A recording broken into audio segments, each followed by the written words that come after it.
السلام علیکم ورحمۃ اللہ وبرکاتہ۔ مکرم و محترم ناظرین گرامی، بہت سارے کمنٹس اور بہت سارے سوالات میسیج سے ہمیں کرپٹو کرنسی کے بارے میں ہمارے نوجوانوں نے خاص طور سے پوچھے ہیں۔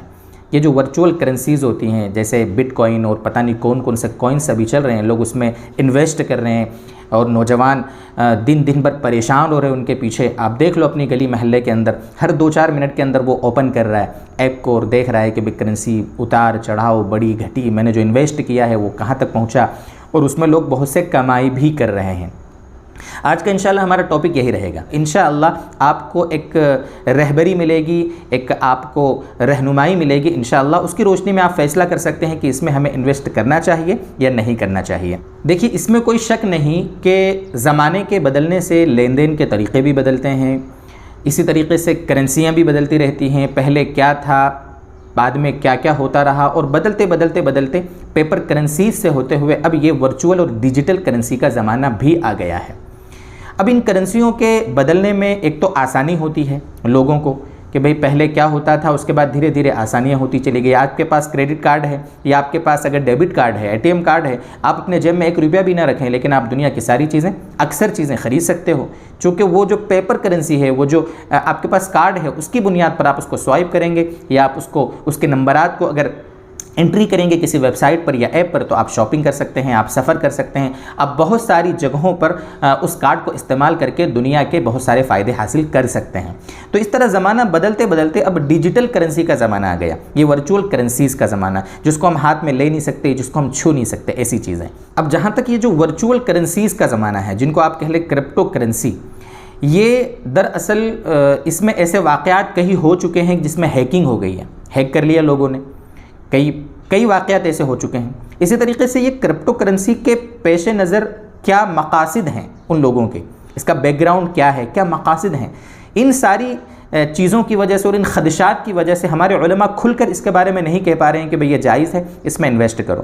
ابھی تک چونکہ جتنے بھی اسباب ہوئے ہیں اور جو بھی سامنے باتیں آئی ہیں، ہمارے اکثر علماء نے اس کو ناجائز ہی کہا ہے۔ میں آپ کو ان لوگوں کی کچھ فہرست بتاتا ہوں جنہوں نے اس کو ناجائز کہا ہے۔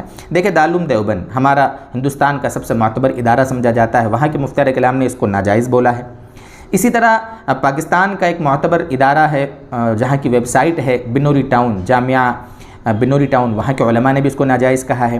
نمبر 3 پر ہندوستان اور پاکستان کے اکثر بڑے علماء اس کو ناجائز کہہ رہے ہیں۔ مصر، ایجپٹ، وہاں کے دارالافتاء نے بھی اس کو ناجائز کہا ہے۔ متحدہ عرب امارات، وہاں کے دارالافتاء سے بھی وہاں کے جو علماء کا کاؤنسل انہوں نے بھی اس کو ناجائز کہا ہے۔ اسی طرح ابھی تقریباً 10-15 دن پہلے، آج ہم ریکارڈ کر رہے ہیں نا ویڈیو، آج سے تقریباً 10-15 دن پہلے مجلس علماء انڈونیشیا MUI، وہاں کے علماء نے باقاعدہ اس کا فتویٰ دیا ہے اور تجویز پاس کی ہے کہ بھئی اس میں انویسٹ کرنا جائز نہیں ہے۔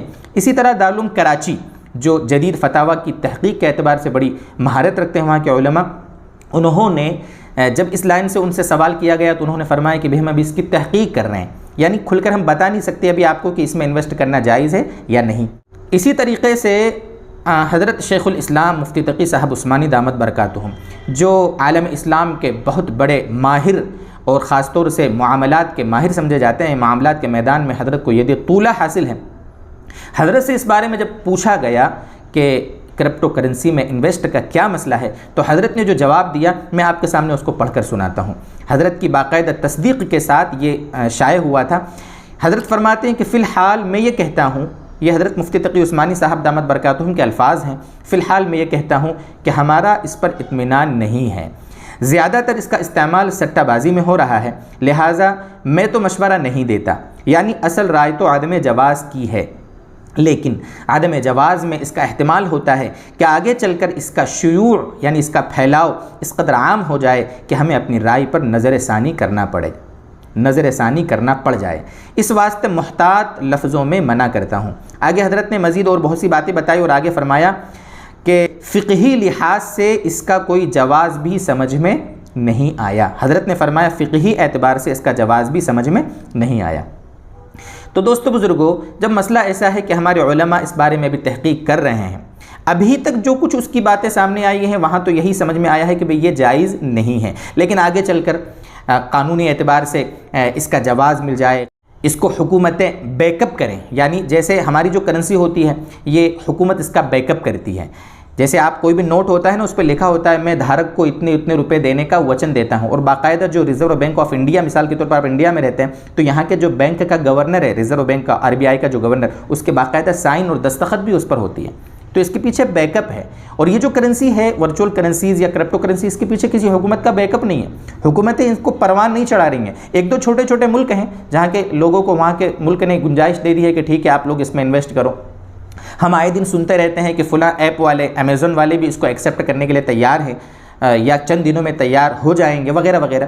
ابھی آج ہی میں نے ہمارے ہندوستان کے جو پردھان منتری ہیں ان کا بھی بیان سنا. آج انہوں نے کہیں بیان دیا ہے کہ بھائی نوجوانوں اس میں مت پڑو. نوجوانوں کو انہوں نے مشورہ دیا ہے کہ نقصان ہو سکتا ہے اس میں.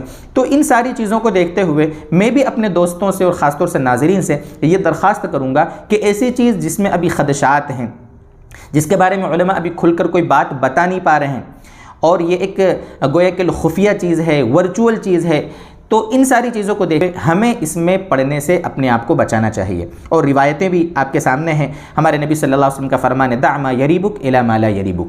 ایسی چیزیں جو آپ کو شک میں مبتلا کریں ان کو چھوڑ کر وہ کام کرو جو آپ کو شک میں مبتلا نہ کرے. اسی طریقے سے ہمارے نبی صلی اللہ علیہ وسلم کی ایک اور روایت ہے الحلال بین والحرام بین وما بینہما مشتبہات. حلال چیزیں واضح ہیں، حرام چیزیں بھی واضح ہیں، ان کے درمیان مشتبہ چیزیں ہیں. ہمارے نبی نے جب یہ روایت فرمائی تو آگے فرمایا ومن وقع فی الشبہات وقع فی الحرام. جو مشتبہ چیزوں میں پڑتا ہے نا، دھیرے دھیرے چل کر پھر وہ حرام چیزوں میں مبتلا ہو جاتا ہے. اس لیے ابھی تو میں آپ کو یہی مشورہ دوں گا کہ اس میں انویسٹ کرنے سے اپنے آپ کو بچائیں. ابھی ہمارے ایک دو دوست ہیں، انہوں نے اس میں انویسٹ کیا، کچھ دنوں تک ان کو نفع ہوا اور 3-4 مہینوں میں کہنے لگے کہ ہم نے اتنے ہزار روپے کما لیے، لیکن اس کے بعد 4-6 مہینے تک ان کا پیسہ ویسے ہی پھنسا رہا اور ان کو اس میں کوئی نفع نہیں ہوا. تو نفع نقصان دونوں کی چیزیں ہیں، اور نقصان کا زیادہ اندیشہ ہے. ہیک کر لیا کسی نے تو ہمارے پورے پیسے ختم ہو جائیں گے. یہ ساری چیزیں ہیں. اس لیے میں مشورہ دوں گا کہ بھائی اس میں انویسٹ کرنے سے اپنے آپ کو بچائیں. صاف ستھری شریعت میں جو چیزیں ہیں، جو محنت کے دوسرے میدان ہیں، وہاں پر آپ انویسٹ کریں، کمائیں. کمانا منع نہیں ہے. ہمارے نبی صلی اللہ علیہ وسلم کا تو فرمان ہے کہ کمانا یہ ایک فریضہ ہے. فریضے کے بعد ہمارے نبی صلی اللہ علیہ وسلم کا فرمان ہے جس کا یہ مفہوم ہے. اس لیے کمائیں. مٹھا گیری اسلام میں پسند نہیں ہے. آپ خوب کمائیں اور دین کے نام پر خوب خرچ کریں، لیکن ایسی چیزوں میں اپنا پیسہ انویسٹ کریں جو علماء کے نزدیک بالکل واضح ہیں. یہ ایک مشورہ تھا، ایک میری رائے تھی جس کو آپ کے سامنے ہم نے علماء کے اقوال کی روشنی میں پیش کیا. اللہ تعالی ہمیں شریعت کی باتیں مزید سمجھائے، عمل کی توفیق عطا فرمائے. وآخر دعوانا ان الحمد للہ رب العالمین.